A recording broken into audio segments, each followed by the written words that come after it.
السودان أحمد عيد الشيخ موسى جودات آديات بالسلام يا سودان وكودو عينيا هذا الكديرين مايو وحنفر يا سنادينتي لقوا على مساري هل كان أما قبل كان دمانتي وحنفر يا السودان كي ودا ضيرا إلا على مساره بركة سودان سيجارة لينويجي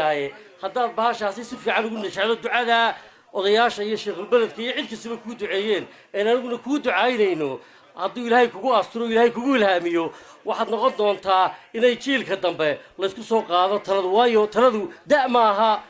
waa caqliga iyo kartida siduu ilaahay ragga u kala siiyey aad iyo aad baan taan kugu ducaynayaa waxaan kaloon aad iyo aad ugu mahadnaqayaa salaadiinta meelaha fogfog ka timiday ee soo ajiibtay casuumadda la soo casuumay dhammaan salaadiinta bariga iyo meel kastaba ah waxaan kaloo si gaar ah u salaamayaa culimada iyo salaadiinta kale ee reer awdal ee halkaas ku timid dhamaanteed waxa kale aan ku soo gunaanadayaa mixille ayaa halkan ka sheegay in beeshu abaal badan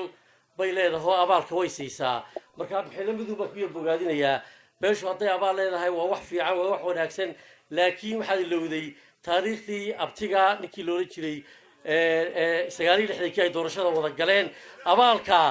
ya ibraahim aw daahir haylaawin iyo tamaanta abtigaa saylici abaalkeedii baa laga sugayaa